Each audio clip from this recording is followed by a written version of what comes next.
1995 was the best year ever for video games. Now I get that's a bold claim to make. After all, there are a lot of contenders like 2004, which featured huge titles like Half-Life 2 and World of Warcraft. Or how about 2011 Skyrim, Arkham City, and Portal 2? Heck, some have even made the argument for 2025 with instant classics like Expedition 33 and Silksong. But for my money, nothing beats 1995, which was a pivotal turning point for the industry that I contend ushered in the true modern era. 16-bit consoles had finally hit their absolute pinnacle, and famed developers like Squaresoft, Midway, and Rare were pushing the aging hardware of the Super Nintendo and Genesis to the very limit. Meanwhile, Sony had entered the fray and was battling for supremacy against Sega in a brand new arena with full 3D graphics promising a revolution that would reverberate through the next 3 decades. And so today we're going to go over the most popular games in 1995, and you tell me whether you agree with my assertion that this was the best year ever. Who will come out on top? I won't spoil it, but I will say that when I got to the top 10 this time, even I was surprised by how things shook out. 1995 had something for everyone.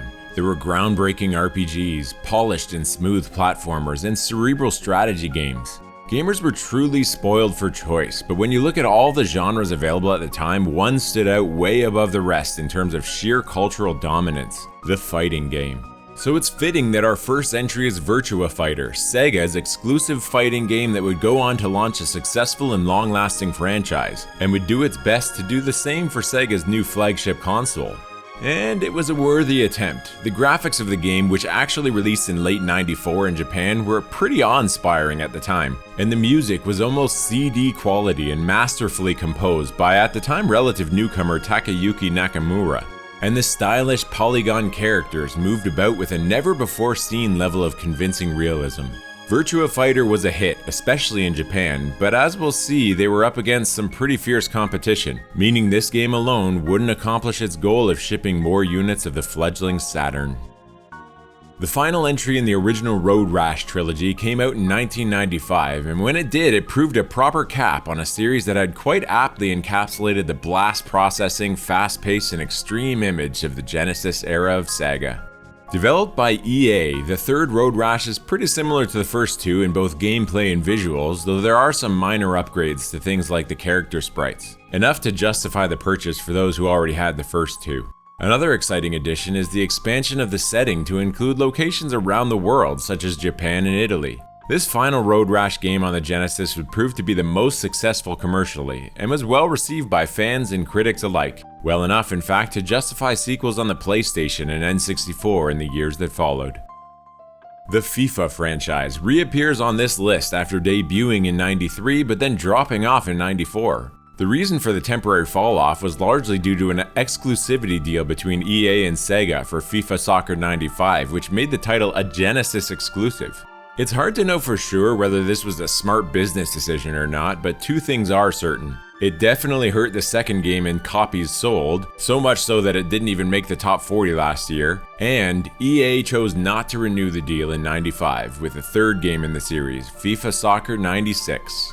This one came out for the Genesis as well, of course, but also the Super Nintendo, Game Boy, PC, Game Gear, and even the Saturn and PlayStation. Comparing the Genesis to the PlayStation version, it's very obvious to see the difference in graphical quality.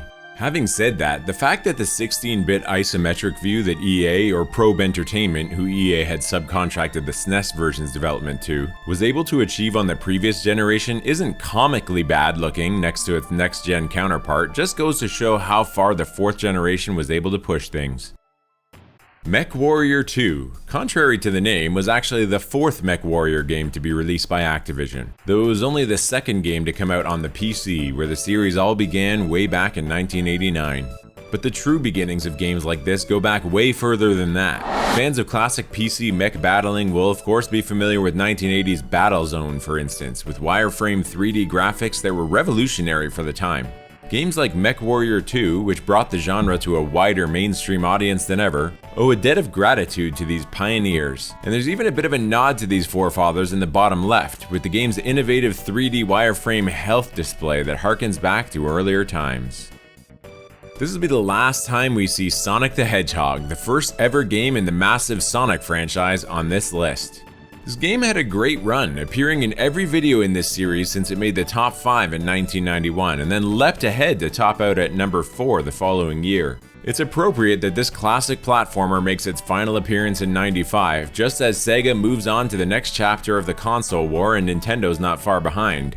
The battle of the mascots between Mario and Sonic was one for the ages and dominated the gaming landscape for the first half of the decade. But that time is now behind us as we continue our journey into a future where our spiky blue friend would unfortunately struggle a lot more to maintain his cultural relevance. In fact, the Sega Saturn wouldn't even feature a new mainline Sonic game for reasons which are complex and involve internal Sega politics, staff turnover, and a high-profile flop called Nights into Dreams, which occupied the Sonic team's time in what ultimately ended up being a miserable failure. But for now, here in 1995, Sonic the Hedgehog is still in his prime, and we at Early Epoch are grateful for that because the impact he had in moving the industry forward was invaluable, and the memories we have of this important period just wouldn't be the same without him. Another long-lasting entry makes its final appearance in 1995, Super Mario Land 2 on the Game Boy, which came out way back at the tail end of 1992.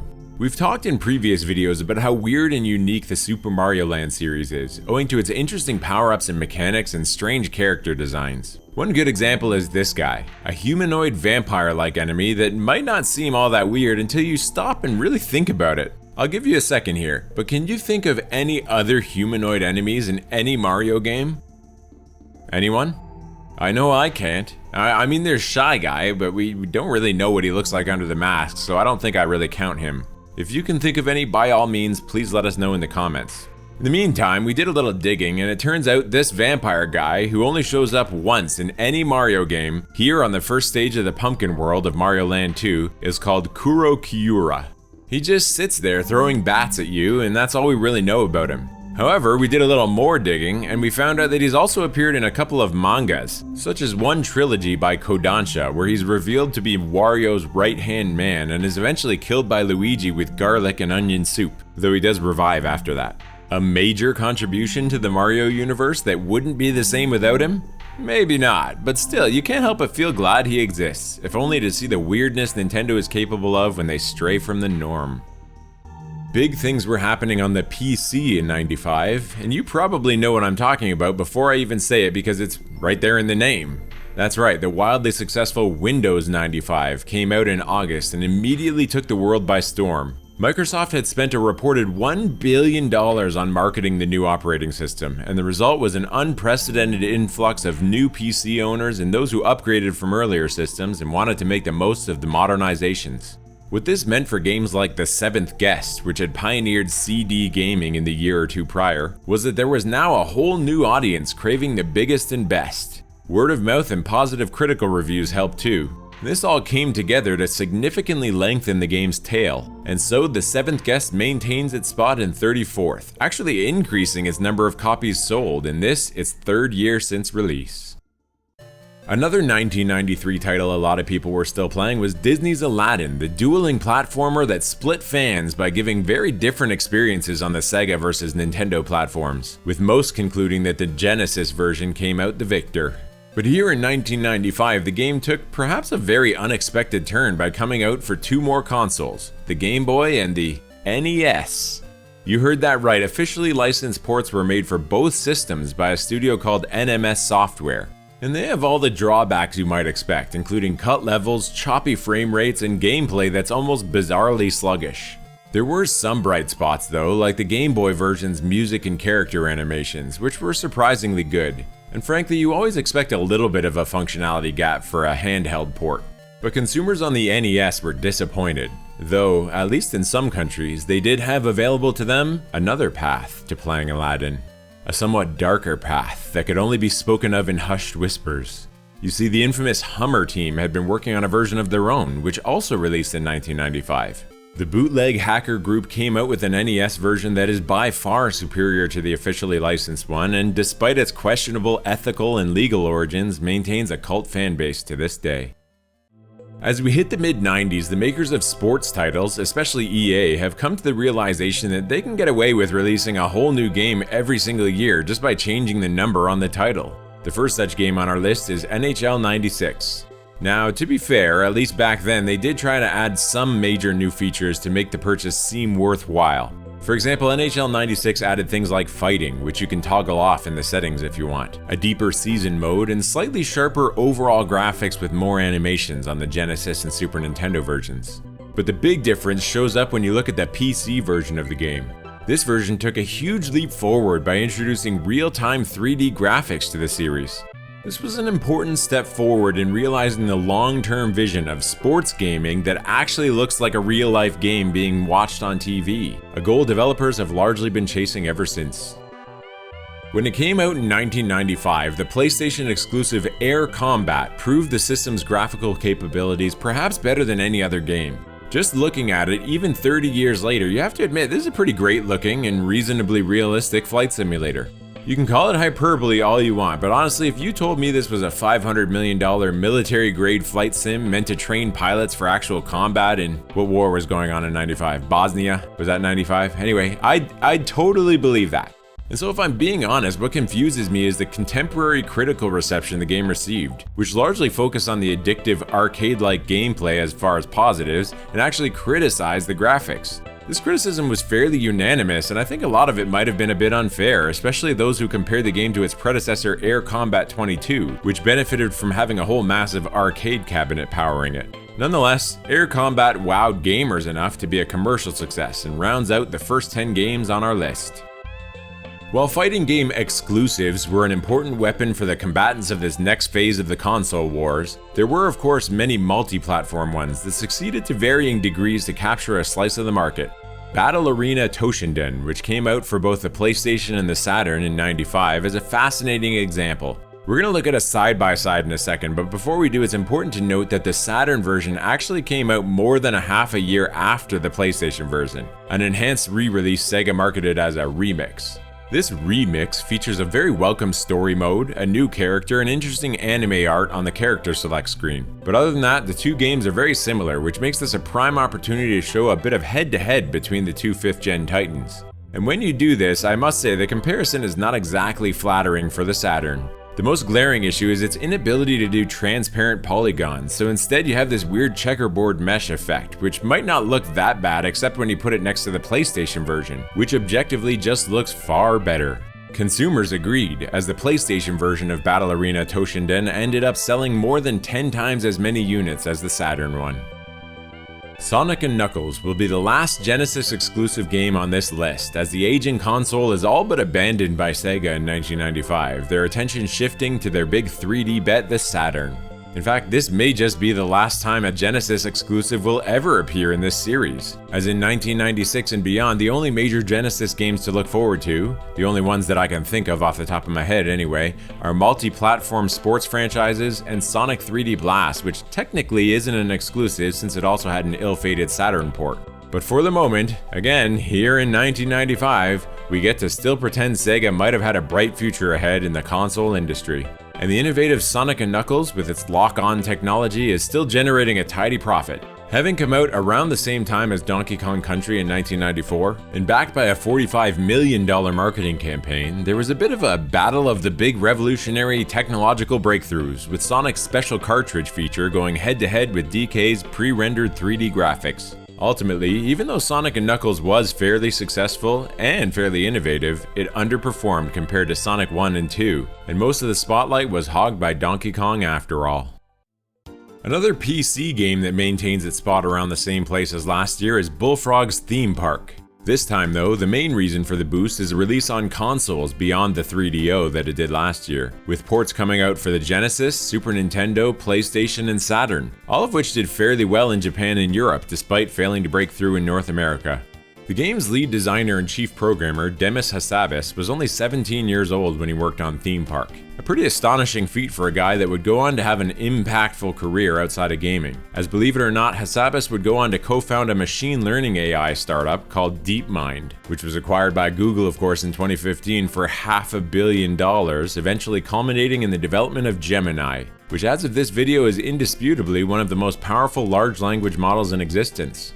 He's even been a notable voice in raising concerns over the dangers of AI, signing the Statement on AI Risk in 2023 that stressed that mitigating the risk of extinction from AI should be a global priority alongside other societal scale risks such as pandemics and nuclear war.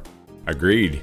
It makes you wonder how much crafting the detailed simulation of the many independent parkgoers in theme park, each seemingly with a mind of their own, informed Hassabis's views and spurred him towards what would ultimately be an influential and successful career in AI. Doom 2 was basically a cash grab. The idea is that we'd use assets from the first game and give the designers something to do while programmers built Quake. Don't get me wrong, we still wanted to make Doom 2 fun, but there's a reason that it didn't add 8 new weapons and 12 new monsters, 4 new skins, and a new player mode. We did it all on a shoestring. These were the words of lead designer of Doom 2 for id Software, Sandy Peterson, in a December 2025 post on X. A pretty astonishing claim, and one that, it's worth noting, studio co-founder John Romero has fiercely denied in the past, when he said, "We didn't start working on Quake until after Doom 2 shipped. It was the main focus of our team for 8 months. It was a big deal for us, and I'm incredibly proud of that game." Whatever the case, Doom 2 did make a lot of money for id Software, securing the company's place as a premier developer and ensuring a long legacy for both the Doom and the Quake franchises, among many others. Even though it only came out in the last month of the year, Toy Story earns a well-deserved spot well within the top 40 of 1995, our first to crack 1 million copies sold within the year. A platforming game with genre-defying minigames, Toy Story didn't really do anything that hadn't been done before, but the way it combines elements from other games into one well-executed package with well-balanced difficulty and generally smooth gameplay pleased gamers of all ages. Helping seal the deal are the game's excellent pre-rendered 3D graphics, though of course by going this route, developer Traveler's Tales must have known they were inviting comparisons to Donkey Kong Country. Comparisons that were not going to be favorable no matter how well they pulled it off. But none of this really mattered anyway because the movie was such a hit that Toy Story was bound to be a success regardless, which of course it was. But kudos go out anyway because rather than a cynical cash grab, you can tell a lot of heart went into this game. Much more than we can say for many tie-ins. I've made no secret of my general disagreement with terms being thrown around like clone or copycat when referring to video games. After all, if nobody's allowed to learn from the innovations of others and build on them, then at best all the good ideas remain exclusive to disparate studios, never to be combined into truly great games. Or at worst, giant corporations will eat each other up for access to patented mechanics, a problem we already have enough of in 2025. Having said that, Star Wars Dark Forces is definitely a shameless Doom clone in my opinion. The game looks and feels pretty much exactly like Doom while you're playing. All that's missing is a picture of protagonist Kyle Katarn's face that gets bloodier and bloodier as you go. But maybe that's a little unfair because LucasArts did include some features that set Dark Forces apart from Doom, like being able to look up and down, jump and duck. These are features that would of course become standard in short order for first-person shooters. Doesn't really matter what I think though, because Dark Forces was a tremendous success and spawned the beloved Jedi Knight series, some of which actually used game engines developed by none other than Doom's id Software, so there you go. In our 1994 video, I talked about how Derby Stallion was a massive cultural phenomenon in Japan. This was kicked into overdrive in 1995 with Derby Stallion III's addition of a new mode called Breeders' Cup, which allows players to put their custom-bred and trained horses against those created by friends, family, or even strangers via shared passwords published in publications like magazines, strategy guides, or online communities. The Breeders' Cup mode replaced the stakes race mode of the previous entry, which was a lot more limited. In Breeders' Cup, you could register up to 60 of your horses and select from up to 10 courses, and the UI was overhauled to be a lot more user-friendly. You could even use the Turbo File, a peripheral created by the ASCII Corporation, to make a backup save of your entire ranch's data, including your Breeders' Cup registrations. E-horse racing, after all, was becoming serious business. Dropping out of the top 10 from last year is Wario Land, the third entry in the Super Mario Land series. Did you know that Wario Land is actually the first Mario platformer to feature performance-based multiple endings?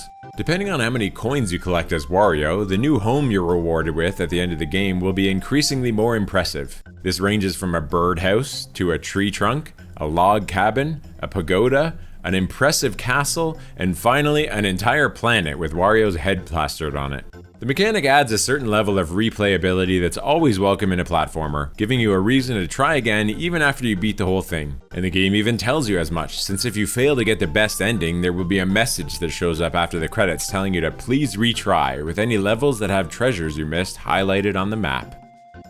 SimCity 2000, Will Wright's highly popular follow-up to the first SimCity, is another PC game that benefits from a Windows release, riding the coattails of the Windows 95 boom. But it wasn't just the Windows 95 version that came out in 95. Sega had dedicated an in-house team to provide support to Maxis on developing a version for the Saturn, one of the first titles ever announced for the system that Sega was hoping would push console sales. The game looked great on the Saturn, taking advantage of the CD-ROM technology and even including some full-motion video sequences. As a fun little bonus, when you reach 30,000 population, at least in the Japanese version, you would get a statue of Sonic the Hedgehog, similar to the Mario one you got as the Megalopolis Award in SimCity for Super Nintendo. And speaking of the Super Nintendo, while the Saturn version was a minor success, selling a few 100,000 copies, it was actually outsold by a SNES version that came out the same year, if you can believe it. So while there were perfectly valid complaints mainly about the slowness of the Saturn version, ultimately the even slower, even more limited version on the Super Nintendo beat it anyway.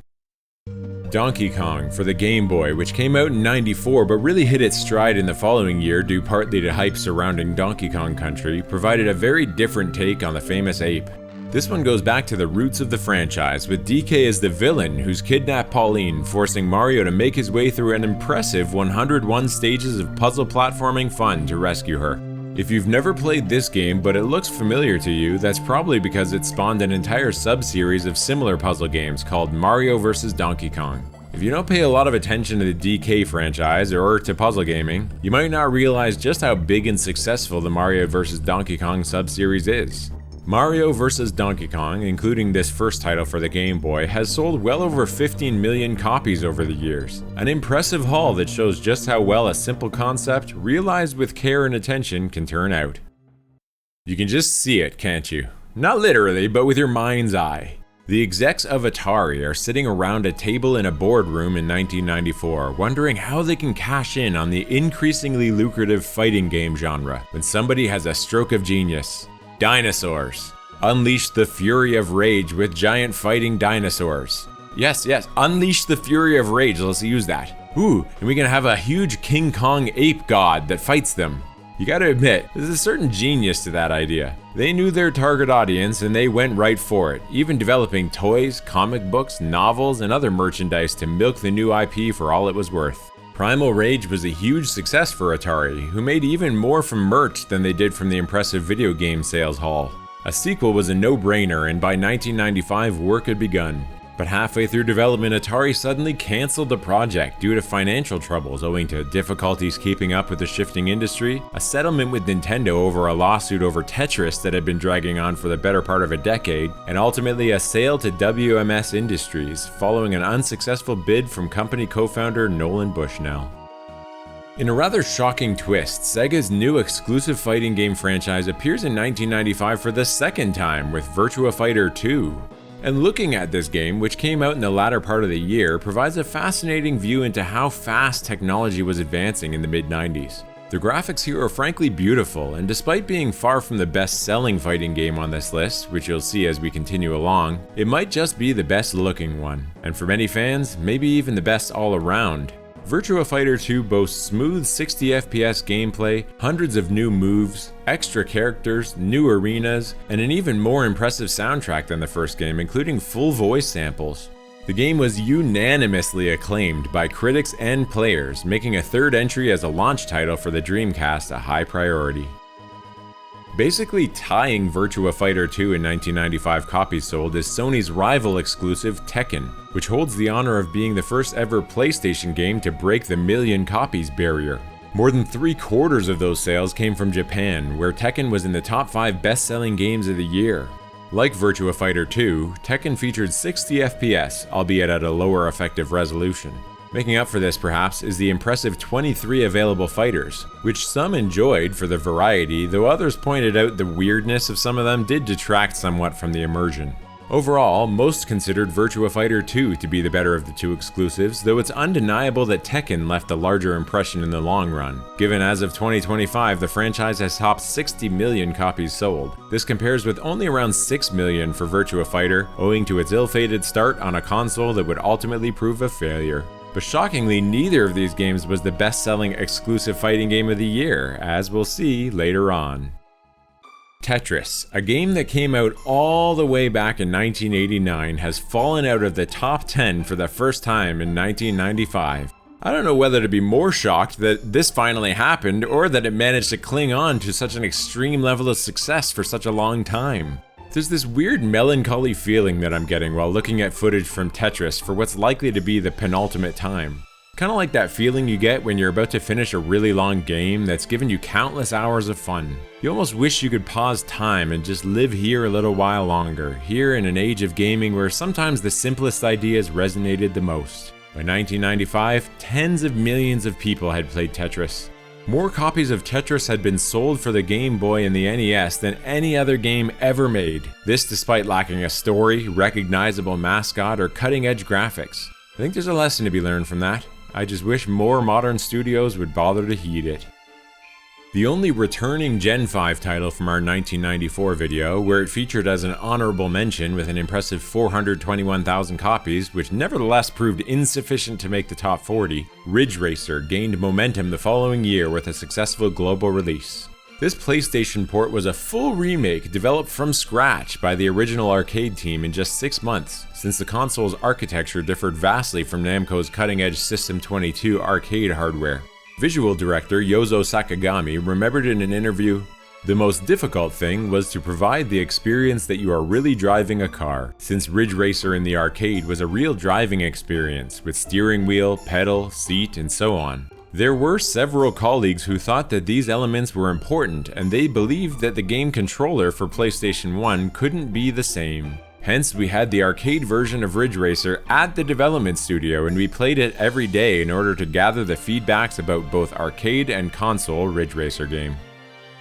Yet another PC game bolstered by the release of Windows 95, combined with ports for consoles which had finally mostly caught up, is the puzzle adventure game Myst. There isn't much to say about these ports, including one for the 3DO, Saturn, and the following year for PlayStation, as they were all pretty much carbon copies of the PC version. There is even a port for the Atari Jaguar, which played way worse than the other consoles despite coming out for the world's only 64-bit console.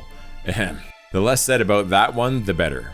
The game, which was largely inspired by classic literature like the Chronicles of Narnia and Jules Verne's The Mysterious Island, to which many attribute the name Myst, was first pitched by its creators Robin and Rand Miller to Activision, who passed and dismissively told the brothers to stick to making children's games.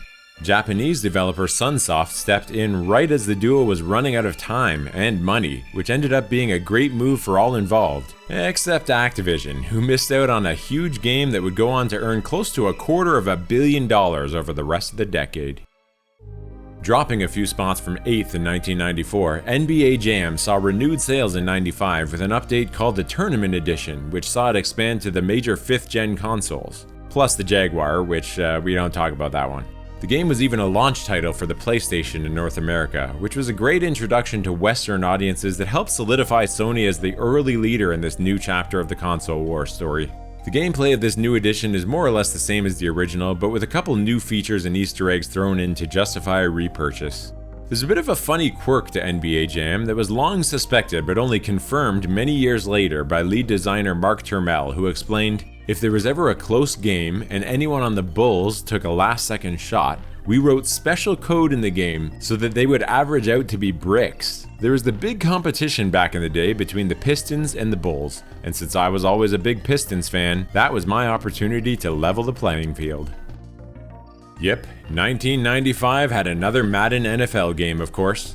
And as we saw earlier on with NHL 96, NFL saw moderate improvements on the Super Nintendo and Genesis versions, but advanced by leaps and bounds on the PC, where this was the first year the series featured 3D graphics. However, it needs to be pointed out that actually this 3D PC game wouldn't come out until the following year in 1996. And it wasn't even supposed to be the first 3D Madden game, as EA had commissioned Visual Concepts, who'd worked on the previous 3 Madden games, to make the first ever PlayStation version for launch during the holiday season in 1995. Unfortunately, EA pulled the plug when it became clear Visual Concepts was gonna miss the Christmas release, which members of the dev team have blamed on unfamiliarity with the PlayStation platform, with C programming that was required, and even with 3D games in general. As a result, EA went with Tiburon Entertainment for Madden 97 the following year, with Visual Concepts moving on subsequently to develop the NFL 2K series for Sega. Meanwhile, NFL 96 did end up still selling very well on the Genesis and Super Nintendo, so happy endings all around, I guess? Considering how successful Donkey Kong Country was on the Super Nintendo, it was only a matter of time before the inferior Game Boy port of the game was developed at the behest of Nintendo, and so Rare got to work planning to do just that. But the studio's Game Boy developer, Paul Makachek, taking pride in his work and willing to be a little bit audacious in his ambitions, managed to convince the company co-founder Tim Stamper that instead of a mere port, Donkey Kong Land should be a whole original game. This would give the millions of fans of the original Super Nintendo game a reason to buy the Game Boy title, which would feature its own unique levels, enemies, and even its own original story centered around Cranky Kong's ambitions to prove that 8-bit games could be just as fun even compared to modern tech. Cranky Kong's sentiment is a concept that perfectly epitomizes the spirit of 1995, and Rare management bought in, resulting in a game that impressed critics and players alike.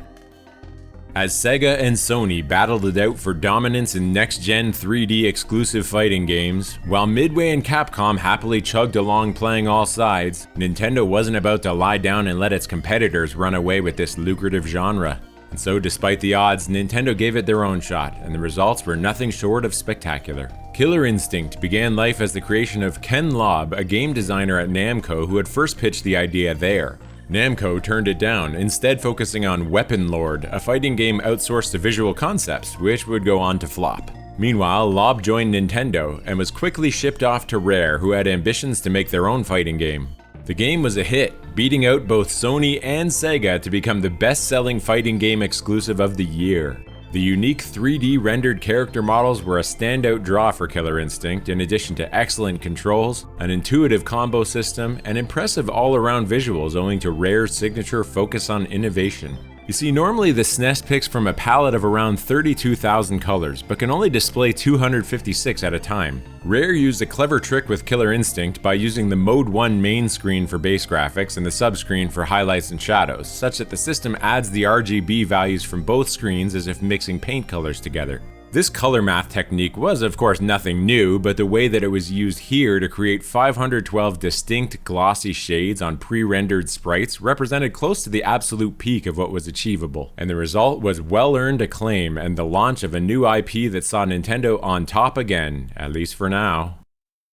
As we move toward the top 10 games of 1995, it's a good idea to take a slight detour to explore some honorable mentions, because this was such an excellent year for the industry that there are countless important games that arguably should have, and doubtless would have, made the cut in any other year. Twisted Metal is a PlayStation-exclusive vehicular combat game that for many who grew up in this era, especially in North America, became almost like a pseudo-early mascot title for the system. I still distinctly remember seeing commercials for the game, which helped pitch Sony's new console as the cool one, or the one that appealed the most to the core American gamer demographic of the time. While only selling a modest 350,000 copies or so in the first year of its release, this was accomplished on a development budget of only around $850,000, less than $2.50 per copy. Pretty great return on investment for Sony, made even better by the fact that the game would go on to sell over 1 million over its lifetime. Its graphics weren't honestly the best, and the gameplay was somewhat uninspired if we're being honest, but Twisted Metal captured something special anyway, and it makes it stand out in the memories of so many people. If I were to ask you to quick name 3 RTS series, any 3 RTS series, 9 out of 10 times one of those series is going to be Command & Conquer. And if you're in the 1 out of 10, you were probably born in a year that begins with the number 2, and I'm sincerely sorry to say, but your opinion really doesn't count. Command & Conquer was made by American developer Westwood Studios, who some of you may remember as the same studio that created Dune 2 back in 1992. Command & Conquer built on the solid foundations of Dune 2, but with many important additions. For instance, it was the first RTS to ever feature 4-player online multiplayer, expanding on Warcraft's 1v1 a year prior, enabling free-for-all or even team matches and spurring a competitive spirit that, together with Warcraft 2 later in the year, would spawn a whole genre of esports. And speaking of Warcraft 2, while it didn't quite make the cut in terms of sales for 1995, it really took off in the following year, especially with the expansion that released, so you can look forward to seeing it in the 1996 video. Rayman is an insanely popular franchise, which is made up of primarily platformers but occasionally tests the waters in other genres and definitely does not shy away from spin-offs and crossovers galore. The series includes an impressive 45 plus games and even a short-lived TV show. And it all started with the original Rayman for PlayStation in 1995. Rayman was a smash hit for French developer and publisher Ubisoft, and the colorful romp eventually became one of the top 25 best-selling games on the PlayStation, and ranks even higher in its home continent of Europe, where its popularity was pretty much unmatched. While Rayman kicked off a massive franchise and the game itself even ended up reportedly selling over 3 million copies in its lifetime, this one was a slow burn, as according to Ubisoft's corporate webpage as of October 1997, the game had only sold around 900,000 copies. Its reputation grew and grew, however, eventually encouraging Ubisoft to release the first sequel 4 years later. Another series that got its start in 1995, this one admittedly a little more obscure, was Sega's Panzer Dragoon, an on-rails shooter where you ride a dragon through 6 relatively short levels with cutscenes unveiling a story about a humble hunter, Kale, who's physically bonded with an ancient blue dragon after its rider's death, racing to stop a corrupt empire and their black prototype dragon from awakening world-ending destruction in a forbidden black tower. Like most great Sega Saturn games, one wonders how this one might have done if the console itself had been more popular. Be that as it may, Sega did consider it successful enough to warrant a couple of sequels, including notably Panzer Dragoon Saga, which innovated by shifting to the RPG genre, and a fairly well-made remake in 2020 that similarly failed to make much of an impact on the gaming landscape. Our final honorable mention is yet another series launcher, though this one is actually a spin-off of the long-running Might and Magic franchise. Beginning in 1986, Might and Magic was an RPG series primarily on the PC with occasional console ports, set in a fantasy world with sci-fi elements. Heroes of Might and Magic is a turn-based strategy spin-off from that series with a completely different setting where you control generals on a world map, switching to a chess-like tactical combat mode when they interact with an enemy. The game was a success, so much so that developer New World Computing shifted to the setting of Heroes for the next couple of mainline Might and Magic games. Rest assured, this won't be the last you see of Heroes of Might and Magic in this series on the channel, as the popularity of the series would soon hit unparalleled heights, peaking in 1999 with the entry many consider to be one of the best turn-based strategy PC games ever, Heroes 3. The franchise is even still around today, with Ubisoft, who bought the rights in the early 2000s, having announced the latest sequel, Olden Era, for release in 2026. This is it. We've made it to the top 10 video games of 1995. Will the shiny newcomers take the crown, or is there still life in the old Generation 4? And could anyone best the juggernaut that is the fighting game genre this year? I'll reiterate what I said at the beginning and tell you that I was a little surprised when I saw the results, so settle in and get ready for the best of the best. Falling from second place in 1994, but still in the top 10 is Mortal Kombat II, which made significant improvements over the first Mortal Kombat that included an expanded fighter roster and tighter gameplay. It's difficult to imagine in today's highly corporatized and professional AAA gaming industry, but back in 1995, developers would often have a little fun adding personal touches to their games. This was back when even the highest budget titles were more than half a form of art versus a highly optimized profit-making endeavor. So you had things like in Mortal Kombat 2, where if you win 50 fights in a row, a black ninja will appear called Noob Saibot, a strange name which was actually made up of the surnames of Midway co-founders Ed Boon and John Tobias spelled backwards. Apparently, the character was added by Boon without the knowledge of John Tobias, who was a little annoyed when he found out. You see, Boone was the sole programmer of the early Mortal Kombat games, so he could get away with sneaking in pretty much whatever he wanted, and he'd done something similar in the first game when he added Reptile, after which Tobias made him promise to let him know whenever Boone added a secret character or anything else to the game. Many months after MK2's release in the arcades, rumors began circulating about a third secret character, Tobias recalled. In fact, we were deep into MK3 development and none of us knew anything about a third secret character in MK2, except for Ed. Not only had Ed snuck a third secret character into MK2 behind our backs, it felt like he was poking fun at me by naming it Noob Saibot. It was like, hey John, I got your secret character right here. Super Mario World 2: Yoshi's Island was the final 2D Mario platformer released before the series transitioned to 3D games the following year with Super Mario 64. The game is kind of a prequel to Mario World since it takes place when Mario and Luigi were just babies, with Yoshi there to help Mario rescue his brother from the evil Kamek. Making use of the advanced Super FX2 chip, one of only 3 games to do so, Yoshi's Island benefited from significantly expanded graphical capabilities compared to most games. This meant that special sprite rotations, scaling, and rendering were all cutting edge and looked really special, like when bosses transformed into huge versions that made fights feel exciting and added to both the challenge and visual appeal. The game received immense, unanimous praise from critics, some of whom called the game literally perfect. The unique art design, fun gameplay, and expert level design were all no surprise in a mainline Mario game, but somehow Nintendo even outdid themselves with this one, and to this day many see it as one of the greatest games of all time.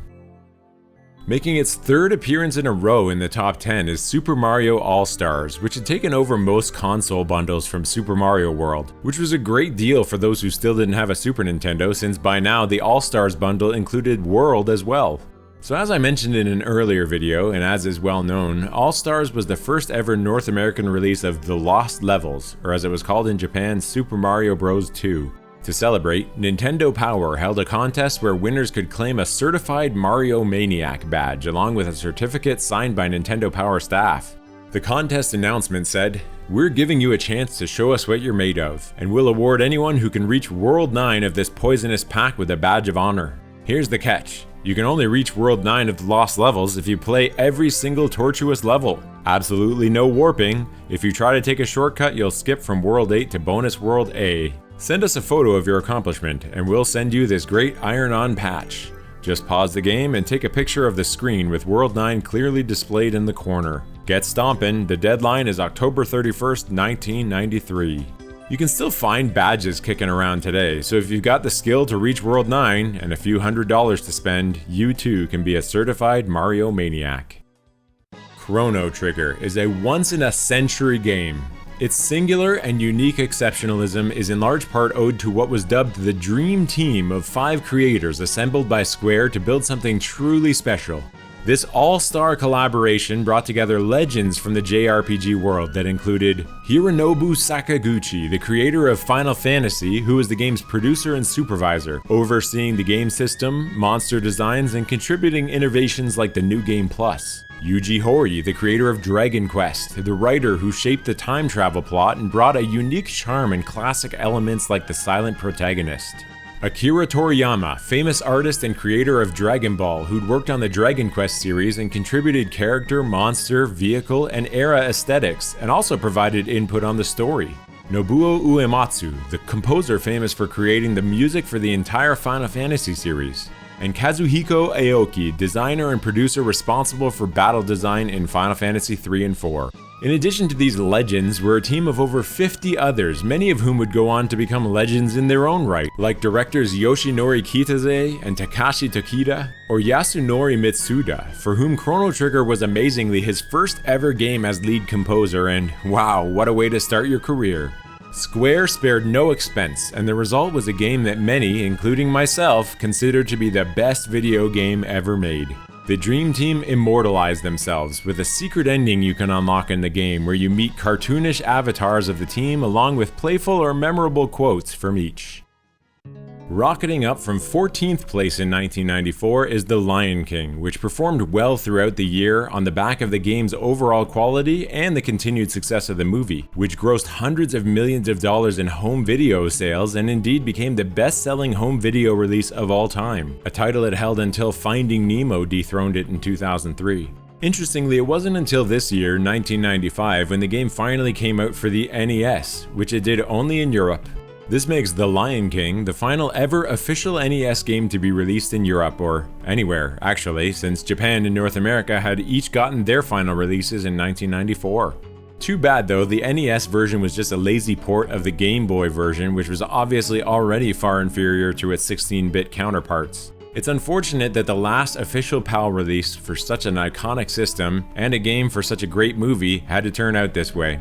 Luckily, our old friends the bootleggers are here to save the day again. Just like we saw with Aladdin earlier on, an unlicensed game created by developer Super Game this time out of Taiwan is a lot more faithful to both the movie and the original game than the official release, making this version the definitive Lion King NES experience, if you want one. Exactly 1 year after Donkey Kong Country, its sequel Diddy Kong's Quest hit the store shelves. Not content merely to deliver more of the same, Rare worked to build on the innovations of the first game and delivered a game with even better graphics, an equally stellar soundtrack, and whole new gameplay elements through a shift in playable characters to Diddy Kong and his girlfriend Dixie. I want to talk about something that rarely gets mentioned but I think adds a ton to the Donkey Kong Country series in general, but was especially refined in this second entry. To foster an atmosphere of unwavering trust and playful guidance, the game adheres meticulously to a set of unspoken principles that elevates the bananas into reliable allies for the player. Your delicious yellow friends never steer you wrong or deceive you in Donkey Kong Country 2. When they're arranged to form letters or directional arrows, they invariably offer authentic hints, free from any malice or misdirection. A lone banana perched in an improbable, eye-catching location always beckons towards a hidden gem, rewarding especially observant players and giving you a reason to play the game over and over again. This even holds true when a banana hovers above a chasm that would otherwise seem to be a drop to your death. And again, this is something that was much improved compared to the first Donkey Kong Country, where to 100% the game you either needed an external guide or the patience to jump to your death over and over again in annoying leaps of faith just in case a secret was hidden below. Despite the excellent and groundbreaking Chrono Trigger releasing in the same year, there was just never going to be a universe where a Dragon Quest game is not the #1 selling RPG in the year it came out. So it's perhaps unsurprising that Dragon Quest VI edges out the competition, taking 4th place with a huge 2.5 million copies sold in 1995, all of them in Japan. And I must admit, while it doesn't innovate like Chrono Trigger, or even match the prior year's Final Fantasy VI in story or graphics, there is something uniquely quaint about Dragon Quest VI that does endear it to fans of JRPGs, or really just anyone looking for a cozy and laid-back adventure where you know exactly what you're gonna get. But despite unfavorable comparisons to other giants in the genre, at least for those in the West who never got to play Dragon Quest VI until more than a decade later, it did improve upon its predecessors in significant ways. And it's not as if any of these other elements are bad per se. Anyway, it became an instant favorite among some fans, to the extent that in 2005, a university student in Japan was arrested for death threats against another student when the latter dared suggest that 6 was not the best entry in the series. Holding a spot in the top 3 for an astonishing 4th year in a row is Street Fighter II, an enormous achievement, admittedly helped out by the fact that so many different updates and versions were released that arguably could have been considered a brand new game. While the battle of the fighting games included newcomers like the exclusives from Sega, Sony, and Nintendo, the real fight to this point was always between Street Fighter and Mortal Kombat, Capcom and Midway, who together made up the vast majority of the market share. While this share was shrinking, even by 1995, more than 60% of all fighting games sold were either Street Fighter or Mortal Kombat. Between the two juggernauts at the top, however, there had been a significant shift over the past few years, with Street Fighter II holding the edge in 1992 and 93, but Mortal Kombat taking the lead in 94 and expanding on it in 95, to become the king of the fighting game hill. With the disappointing Street Fighter Alpha and the absolutely atrocious Street Fighter the movie The Game coming out this year, things were not looking up for Capcom, who we'd see largely retreat back to the arcade in the ensuing years. After only 1 year at the top, Donkey Kong Country is bumped to a still very respectable second place in '95. Now, considering DK2 is also in the top 5 this year, you would be correct if you're thinking that this franchise was kind of a big deal at this point in time. In fact, Donkey Kong Country and its sequels are largely responsible for the surprising longevity of the Super Nintendo platform, giving people a good reason to buy the aging system even into 1996 and 97, opening the door to several other high-profile titles next year that might otherwise have shifted to the N64 or even the PlayStation. After all, if you look back at the top 10 we just covered for 1995, you come to a rather shocking realization. 6 of these games are Super Nintendo exclusives, and all 10 are playable on the SNES. Not half bad for a 5-year-old console. I go through a lot of the background and origin story of Donkey Kong Country in our Donkey Kong Deep Dive video, which, if I'm being honest, I do wish more people had watched because I think the story of Donkey Kong has a fascinating redemption arc that really peaked during the Rare era, and the franchise itself is one of the more important and underappreciated contributors to the shape of gaming as it is today. We've reached number 1. The most popular game in the very best year in gaming history is none other than Mortal Kombat 3. It had to be, right? I mean, very nearly a full quarter of the games in the top 40 this year are fighting games, and Mortal Kombat had become by far the biggest of them all. Mortal Kombat 3 represents in many ways the pinnacle of the genre, in what many consider to be the tail end of its golden age. The game improved on predecessors in important ways, with smoother and more intuitive mechanics, and of course the mandatory graphical upgrade, including for the first time pre-rendered 3D backgrounds. But questions were beginning to surface about certain elements. Were the new animalities just a little bit too goofy? Were the new character designs perhaps just a touch too campy? And is the gameplay really different enough to stave off the ever-present risk of ennui that can creep into anything that's been around for as long as this has? These were the questions Midway and others would continue to grapple with in the years to come. But for now, there's no doubt about it, this truly was the golden era for fighting games. Just as it was the golden era for RPGs. Just as it was the golden era for arcade racers. And the list goes on. The fact is, no matter what kind of game you were into, 1995 saw passionate and experienced developers churning out classic after classic that you could enjoy for the rest of your life. And that's exactly what so many of us have done. Up next, 1996. There are major shifts happening in the gaming industry, and just as the focus shifts towards the next generation, an earth-shaking game of epic proportions is about to rock the world from a most unlikely place. A 7-year-old 8-bit handheld device.